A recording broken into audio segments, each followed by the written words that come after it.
नमस्कार, मैं आयुष्पाल मध्य प्रदेश मंथन पर आपका स्वागत करता हूं। आप देख रहे हैं टीवी 27 न्यूज।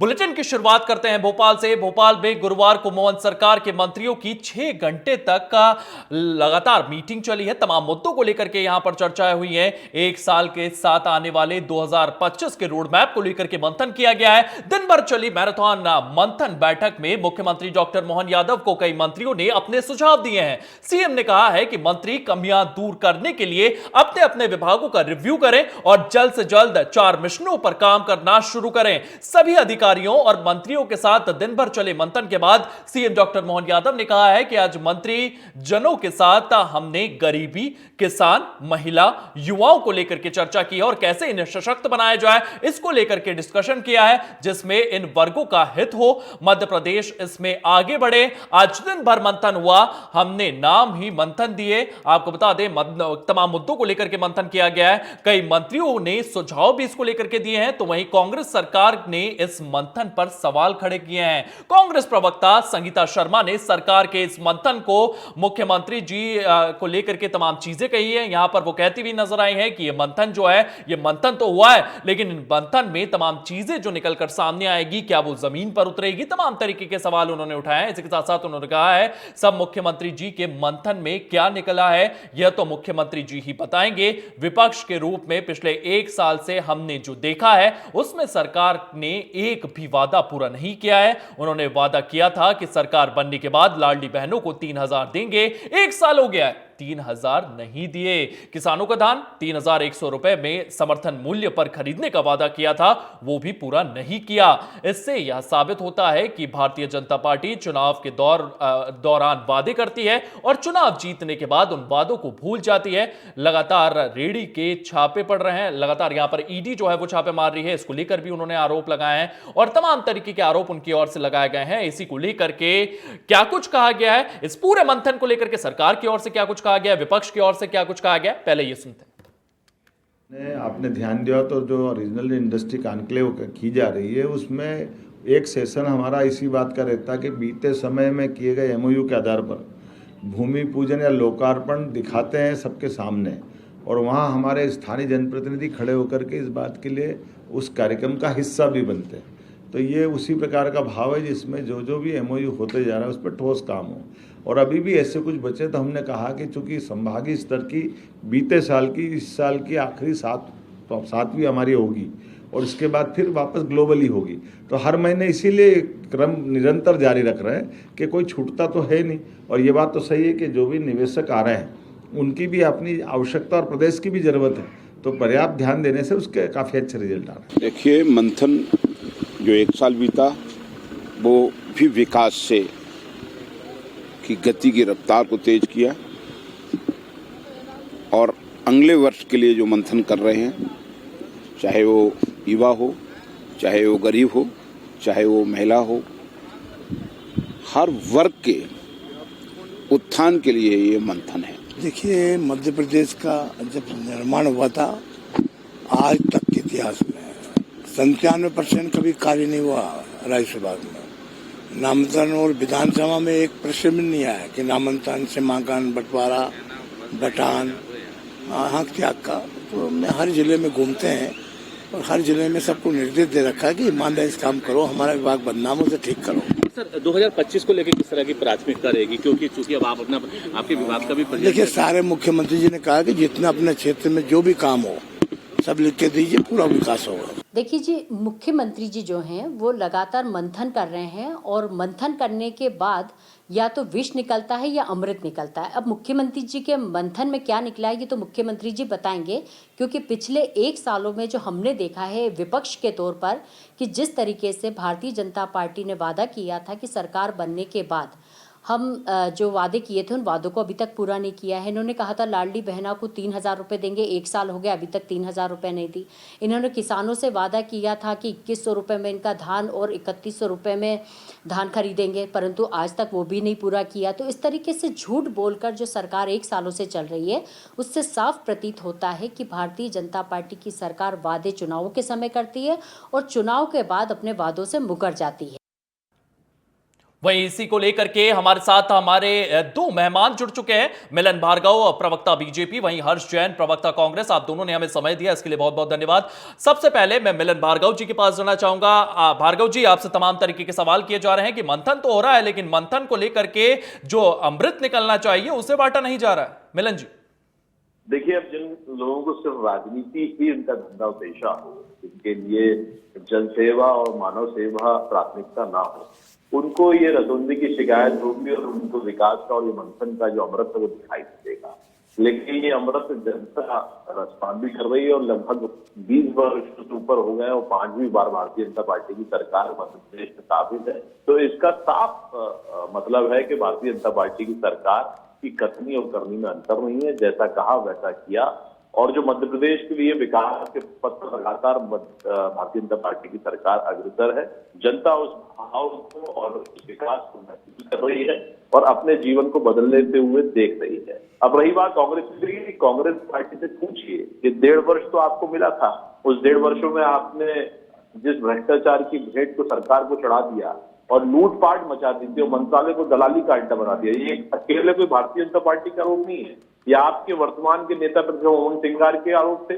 किस प्रकार से दिग्विजय सिंह जी के नेतृत्व में कमलनाथ जी की आड़ लेकर मध्य प्रदेश को दलाली का अड्डा बना दिया गया, माफियागिरी चल रही है, अवैध धंधे चल रहे हैं, अवैध व्यापार चल रहे हैं।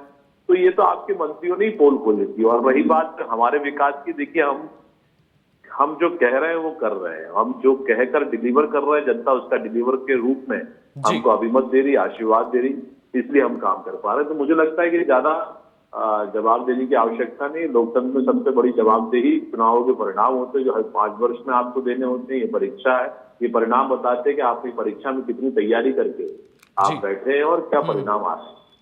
हर्ष जी, इस विकास के मंथन को आप किस चश्मे से देखते हैं, कैसे देखते हैं इन योजनाओं को जो सरकार द्वारा लाई जा रही है? देखिए, असलियत ये है मध्य प्रदेश में कि पिछला 1 साल बेहाल है पूरा प्रदेश। आज मध्य प्रदेश कर्ज में नंबर 1 है, करप्शन में नंबर 1 है, क्राइम में नंबर 1 है। भारतीय जनता पार्टी से सवाल आपने पूछा है, तो भारतीय जनता पार्टी के प्रवक्ता महोदय ने कैसे बहुत स्मार्टली उसको डाइवर्ट कर दिया। सवाल ये था कि 1 साल में जो वादे किए गए उसके ऊपर मंथन हुआ, क्या वो डिलीवर हुए? ना किसानों को एमएसपी मिली, ना गेहूं 2700 में बिका, ना धान 3100 में बिकी, ना सोयाबीन 6000 में तुला। असलियत ये है, जिस लाडली बहना के नाम से ये चुनाव जीत के आए हैं, वो लाडली बहना के साथ भी इनने धोखा कर दिया। उनको भी 3000 रुपए नहीं मिले। युवाओं को रोजगार नहीं मिला। 27 लाख युवा बेरोजगार है मध्य प्रदेश में। इसके ऊपर इनसे सवाल पूछेंगे तो आदरणीय मिलन भार्गव जी सवाल डाइवर्ट कर देंगे। कभी पोलराइजेशन पे चले जाएंगे, हिंदू मुसलमान पे आ जाएंगे, कभी इनको बाबर की याद आ जाती है।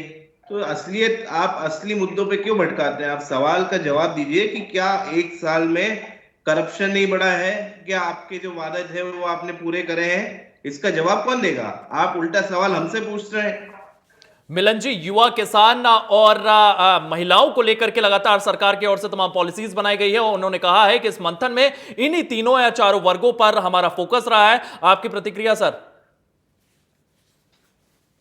अभी हर्ष जी कर्ज को लेकर बोल रहे थे, तो मेरा सीधा साधारण सा सवाल है, यदि आप उनसे कर पाए, जितने राज्यों में उनकी सरकारें वर्तमान में है, पूर्ववर्ती जितनी सरकार रही, क्या एक भी सरकार का वो नाम गिना पाएंगे जहां कर्ज नहीं दिया गया हो? और जिन राज्यों में आपकी सरकार है, एक भी ऐसा राज्य गिना दिया कर्ज नहीं दिया जा रहा हो? हाँ, कर्ज ले रहे हैं वो भी और हम भी, लेकिन हम विकास के पैमानों को छू रहे हैं, वो भ्रष्टाचार को कर रहे हैं। कर्ज वो भी लेते हैं लेकिन तिजोरी भरते हैं अपनी। कर्ज हम ले रहे हैं, आज विकास के कार्य हो। लाडली बहना योजना जो एक जीवन बदलने वाली योजना है, जो महिलाओं को अधिकार देने वाली, उनको उन्नत करने वाली है, इन्होंने लाख कोशिश कर ली कि योजनाओं को विफल करते हुए भ्रम फैलाया जाए। चुनाव में आप कह रहे थे कि साहब ये योजना बंद हो जाएगी चुनाव होते हुए। आज लगभग 1 वर्ष पूरा हो गया हमारी सरकार को, इस योजना को लागू हुए 1.25 वर्ष के ऊपर हो रहा है। निरंतर हर माह आज 1.25 करोड़ से ऊपर मध्य प्रदेश की लाडली बहनों के खाते में राशि जा रही है। तकलीफ होना स्वाभाविक। आप पूछ रहे हैं कि साहब 3000 कब देंगे? अरे जब 1250 हम दे रहे हैं तो 3000 भी हम देंगे। हमने वादा किया जाएगा, लेकिन वो क्रमशः बढ़ेगा। योजना की शुरुआत में ही बता दिया गया था कि क्रमशः इसमें बढ़ोतरी की जाएगी। अब चूंकि इनके पास इस बातों का जवाब नहीं, क्योंकि योजना बंद हुई नहीं, निरंतर तैयार रही, तो इन्होंने नया राग ला दिया, 3,000 का वादा, 3,000। अरे वादे तो हम कर रही, जनता हमको अभी मत दे रही है। 29 लोकसभा चुनाव की आप हार गए, एक हड़ल्ले प्रदेश अध्यक्ष के रूप में काम कर रहे हो। आज तो एक बहुत बड़ी घटना हो गई। कभी कह रहे थे अभी फॉर्मलाइजेशन की बात करते हैं, आज ही इनके मीडिया विभाग के अध्यक्ष मुकेश नायक ने जैन मुनि सागर, विनम्र सागर जी के खिलाफ कितनी अभद्र टिप्पणी की, घोर निंदा वाली बात। वो कह रहे हैं कि साहब भोग मार चल पड़े, मतलब लगातार तो संतों को गाली आप दें, सनातन को एड्स आप दें, हिंदुओं को गाली आप दें, तो हमको तो उसका बात करनी होगी, हम तो उठाएंगे सवाल। आप गाली देना बंद कर दिए, सवाल उठना बंद हो जाएंगे। आप राम मंदिर का विरोध नहीं करते तो हम आपको राम विरोधी नहीं बताते।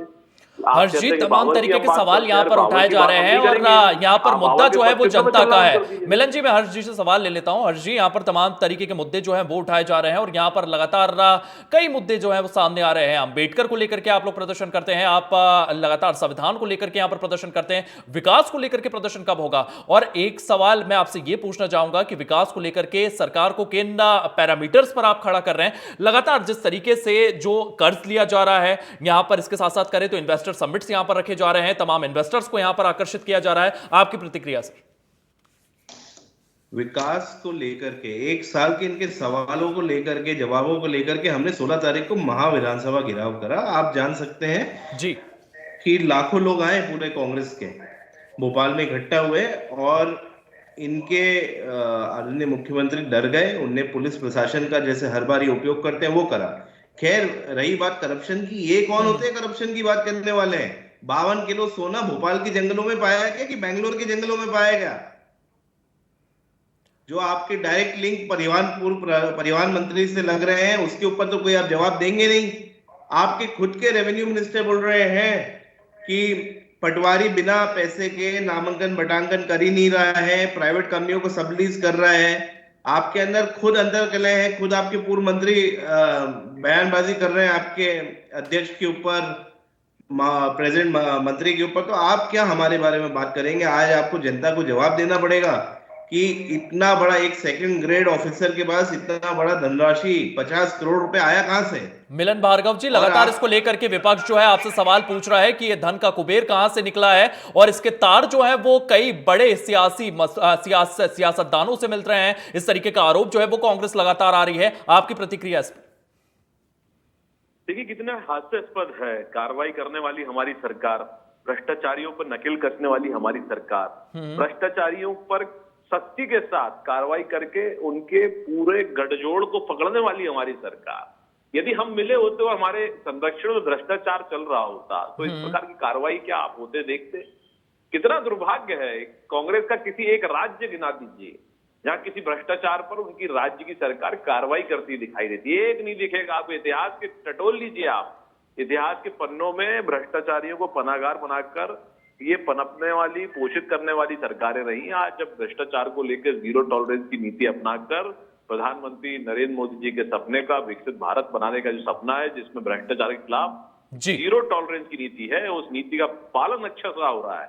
अब आप देख लीजिए, जैसे ही भ्रष्टाचारी पकड़ा जाता है उसमें यदि कांग्रेसी कनेक्शन निकल जाता तो कहेंगे साहब ये एजेंसियों का दुरुपयोग कर रहे हैं।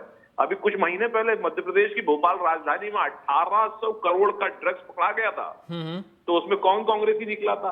5600 करोड़ का ड्रग्स दिल्ली में पकड़ा गया। तुषार गोयल जो इनका पदाधिकारी है, जब पकड़ा गया तो कह रहे साहब एजेंसियों का दुरुपयोग हो रहा है। मतलब कितना दुर्भाग्य है। मिलन भार्गव जी, ये तमाम मुद्दे हैं, लेकिन अब हम डिबेट को उन मुद्दों की ओर ले आते हैं जिसको लेकर के यहां पर मंथन किया गया है। सबसे पहले मैं चाहूंगा किसानों के मुद्दे पर हम लोग बात करें। किसानों को लेकर के सरकार किस तरीके से स्ट्रेटेजी बना रही है? खाद की समस्या जो है वो लगातार बनी हुई है। अगर बात करें तो कृषि मंत्री का जो क्षेत्र है वहीं पर किसान जो है वो लाइनों में लगे हुए हैं, लड़ते हुए साफ तौर पर देखे जा सकते हैं खाद के लिए। खाद का एक भारी संकट है सर, इसको सुलझाने के लिए सरकार क्या कुछ कर रही है?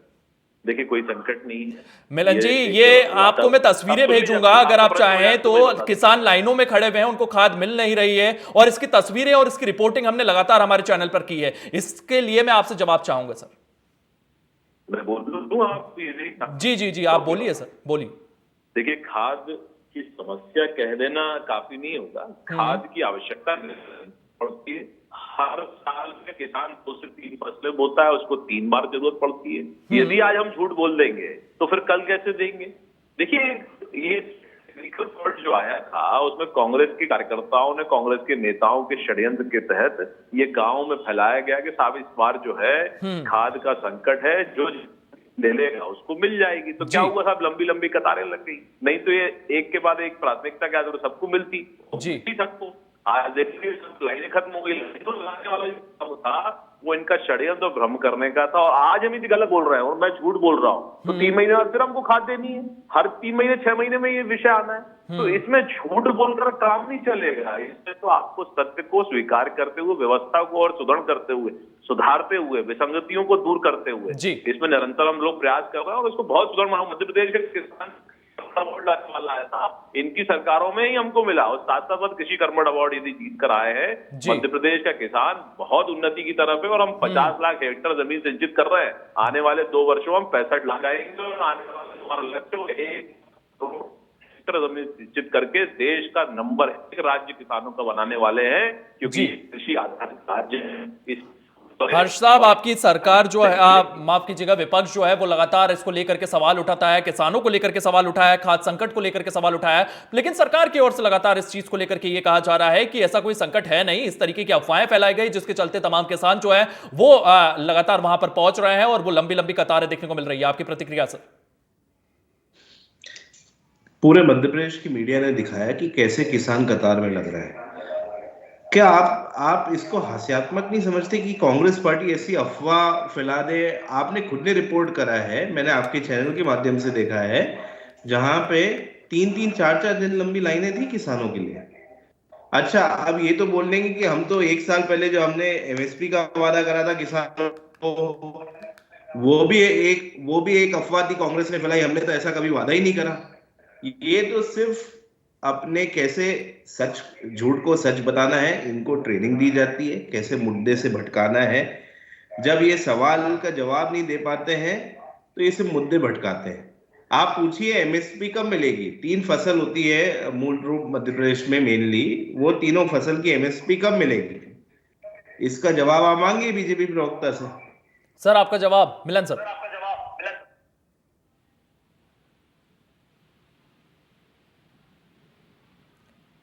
मिलन जी, आपसे एमएसपी के मुद्दे को लेकर के तमाम बातें पूछी गई है। कांग्रेस के प्रवक्ता की ओर से उन्होंने साफ तौर पर कहा है कि एमएसपी पर आपने तमाम बातें तो कह दी, लेकिन एमएसपी पर खरीदी कब की जाएगी?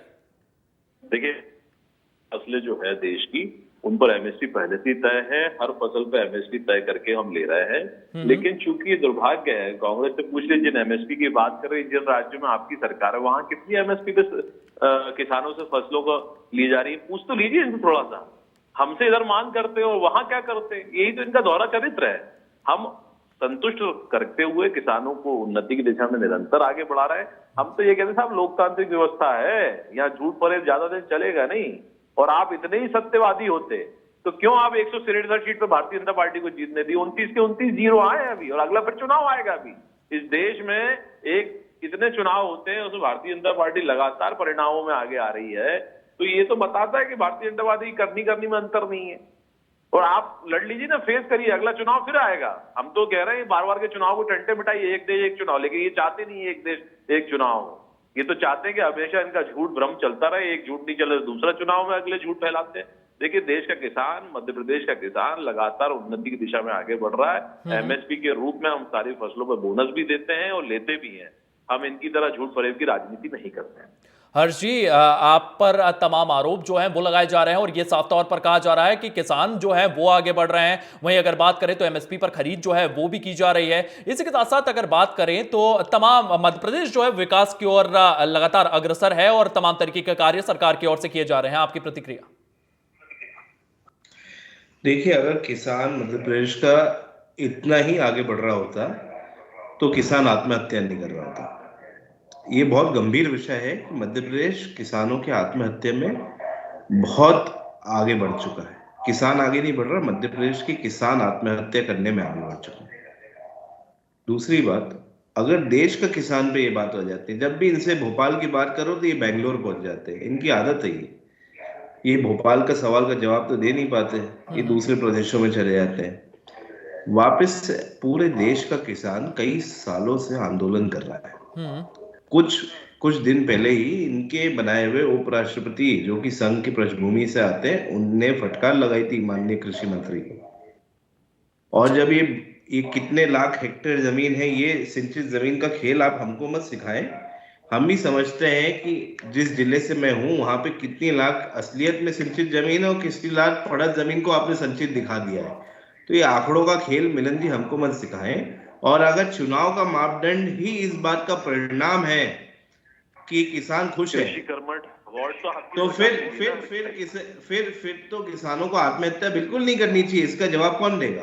जी, किसानों को लेकर के मुद्दा लगातार बना हुआ है। एक और मुद्दे को लेकर के यहां पर मिलन जी चर्चा की गई है, वो है गरीबी। मध्य प्रदेश से गरीबी को हटाया जाएगा, इसको लेकर के सरकार का विजन क्या है? किस तरीके से सरकार मध्य प्रदेश में गरीबी को कम करेगी और हटाने की कोशिश करेगी? मिलन जी, देखिए, निश्चित रूप से बड़ा ही गंभीर विषय आपने छेड़ा। देश के 85 करोड़ लोगों को, 80 करोड़ से ऊपर लोगों को मुफ्त राशन दिया जा रहा, तो कांग्रेस को उसमें आपत्ति है। कांग्रेस कहती साहब मुफ्त में अनाज क्यों देना?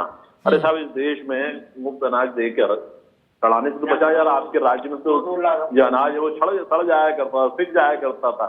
गरीबों को आज पक्का मकान दिया जा रहा तो इनको तकलीफ हो रही है। आज गरीबों को शौचालय दिया गया तो तकलीफ हो रही है। तो मूलभूत जो जरूरतें थी उनका पूरा करते हुए उनके भविष्य को संवारने का काम किया जा रहा है, उनकी पीढ़ी को शिक्षित करने का काम किया जाए ताकि आगे की पीढ़ी। हर्ष जी, मैं आपका जवाब चाहूंगा, जल्द से जल्द मैं आपका इस मुद्दे पर जवाब चाहूंगा। मेरे पास एक मुद्दा और है, उस पर भी मुझे रिएक्शंस लेना है। गरीबी को लेकर के आप किस तरीके से सरकार के कामों को लेकर के देख रहे हैं?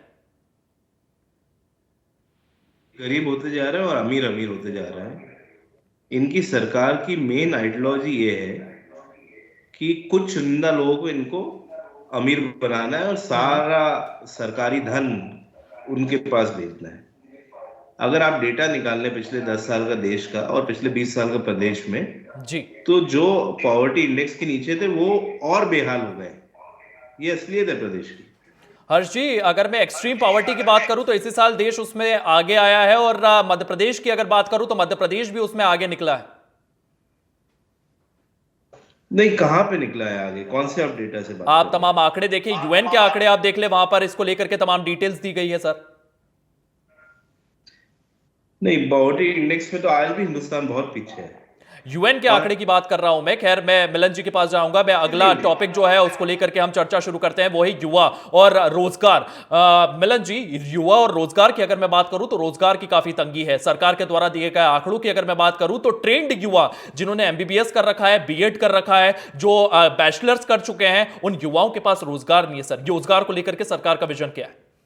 देखिए, रोजगार को लेकर स्पष्ट विजन है। हम सरकारी नौकरी भी दे रहे हैं, लोगों को स्वावलंबी बना के स्किल्ड इंडियन के माध्यम से रोजगार देने वाला इशारा है।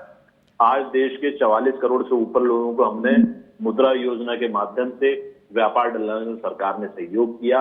यह आज देश का सौभाग्य है कि देश का युवा रोजगार देने वाला बन रहा है। आज जो बेरोजगार हैं वो हमारे प्रतिपक्ष के नेता हैं, क्योंकि मुद्दा विहीन हो चुके हैं, कार्य विहीन है, जनता से संपर्क नहीं है, तो घर बैठे इसलिए बेरोजगारी जैसे मुद्दे बनाते हैं।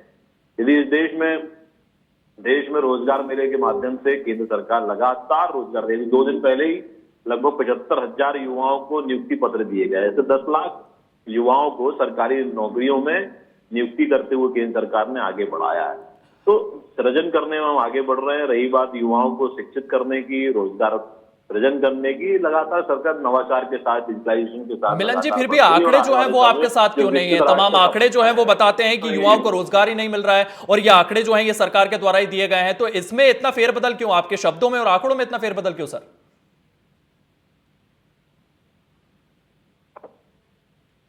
मिलन जी, आपका जवाब।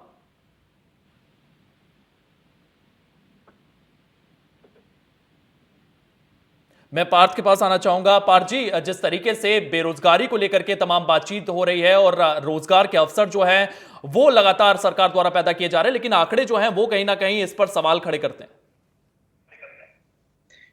देखिए, मध्य प्रदेश की असलियत यह है कि 27 लाख लोग बेरोजगार हैं। पलायन सबसे ज्यादा प्रदेश में हो रहा है जी। महाराष्ट्र में, गुजरात में मध्य प्रदेश का लेबर भर भर के जा रहा है जी। ये असलियत है प्रदेश की। उसके बाद जब ये रोजगार नहीं दे पा रहे हैं तो ये एक नया इनने ढोंग रचा है कि अब हमने मध्य प्रदेश के युवा को स्वावलंबी बना दिया जी। अब जो बेचारा इंजीनियर पढ़ा हुआ है, एमबीए पढ़ा हुआ है, उनको ये विवश कर रहे हैं कि जाके चाय की गुमटी लगाओ। आप खुद का व्यापार चालू करो। अरे भैया, आप व्यापार देने में सक्षम ही नहीं हो, इतनी भर्तियां खाली पड़ी हैं, वो नहीं भर पा रहे हो, तो आप एक ढोंग रचा रहे हो कि कैसे ये एंटरप्रेन्योरल स्किल्स बढ़ा रहे हैं युवाओं में। मिलन जी, मैं चाहूंगा 30 सेकंड में आप अपना जवाब दें। मिलन जी से हम संपर्क करने की कोशिश करेंगे, लेकिन यहां पर तमाम सवाल जो हैं वो लगातार खड़े किए जा रहे हैं। हर्ष जी, आपका बहुत बहुत धन्यवाद हमारे साथ आने के लिए, मिलन जी आपका भी। और यहां पर चर्चा जो है वो मध्य प्रदेश के गरीब, किसान, महिला और युवाओं को लेकर के है। किस तरीके से इन चारों सेक्टर्स में जो महिलाएं हैं, गरीब हैं, किसान हैं, युवा हैं, उनका जीवन आगे बढ़ाया जा रहा है, इसको लेकर के मोहन सरकार ने मंथन किया है। वहीं अगर बात करें तो विपक्ष लगातार इस पर सवाल उठाते हुए आ रहा है, और हमने भी आज इन तमाम मुद्दों को लेकर के गहनता के साथ चर्चा की। फिलहाल इस बुलेटिन में इतना ही, मुझे दीजिए इजाजत, धन्यवाद।